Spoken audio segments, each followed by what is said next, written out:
দেখুন, এখনও যারা হাবিবুর রহমান সোহানকে বলছেন তার মধ্যে ওই কোয়ালিটি নেই। তিনি ডিপ ব্যাটিং করতে পারেন না।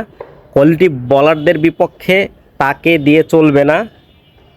তাদেরকে একটু বলে রাখি, বিশ্বের অনেক ক্রিকেটার রয়েছেন, তাদেরও কোয়ালিটি ছিল না, তাদেরও স্কিল ওই লেভেলের ছিল না, তাদেরও ক্লাস ওই লেভেলে ধরতে পারবেন না সচিন টেন্ডুলকার বা বিরাট কোহলিদের মতো। কিন্তু তারাও কিন্তু তাদের শক্তি, সামর্থ্য এবং মানসিক শক্তি দিয়ে বিশ্বের দরবারে সেরা ব্যাটসম্যানদের কাতারে কিন্তু গিয়েছিলেন।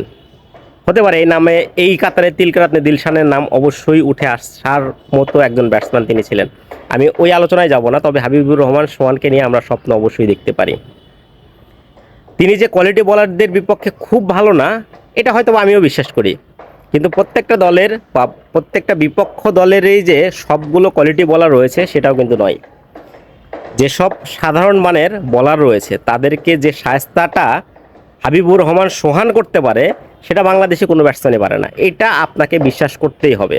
তা না হলে এই লাস্ট দুইটা এনসিএল টি20তে হাবিবুর রহমান সোহানের স্ট্রাইক রেট ছিল, প্রথমটাতে 160, পরেরটাতে অলমোস্ট 185। এই ধরনের যে স্ট্রাইক রেটটা তিনি মেনটেন করতে পারেন, তাকে অবশ্যই ভবিষ্যতে বিবেচনায় রাখা প্রয়োজন।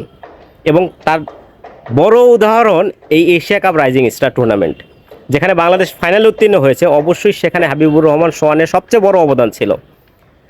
এই ধরনের একটা টুর্নামেন্টে এতগুলো দলের মধ্যে বাংলাদেশ পাওয়ার প্লেতে সবচেয়ে বেশি ওভার প্রতি রান করেছে, সেটা কার কারণে? ওই হাবিবুর রহমান সোহানের কারণে। যেখানে ওই ভারতের বৈভব সূর্যবংশী ছিল বা অন্যান্য দেশে বড় বড় ক্রিকেটার ছিল, কিন্তু সেটাকে টপকিয়ে বাংলাদেশের মতো একটা দল এই পুরো টুর্নামেন্টে ওভার প্রতি পাওয়ার প্লেতে সবচেয়ে বেশি রান করেছে। যেখানে বাংলাদেশের সবচেয়ে বড় সমস্যার নাম হচ্ছে ওই পাওয়ার প্লেতে রান করা, সেখানে কার কারণে করেছে? হাবিবুর রহমান সোহানের কারণে করেছে। অবশ্যই এই ক্রিকেটারকে অবশ্যই বিবেচনায় রাখা উচিত। এবং আরেকটা কথা, অনেক ক্রিকেটার রয়েছে যারা হয়তো ডোমেস্টিক ক্রিকেটে খুব ভালো পারফর্ম করে, কিন্তু ইন্টারন্যাশনাল ক্রিকেটে এসে ভালো পারফর্ম করতে পারে না। এবং অনেক ক্রিকেটার রয়েছে ডোমেস্টিক ক্রিকেটে মাঝারি মানের পারফর্মার, কিন্তু দেশের জার্সি গায়ে তারা অসাধারণ ক্রিকেট খেলে থাকে। হতে পারে হাবিবুর রহমান সোহান ওই কাতারের একজন।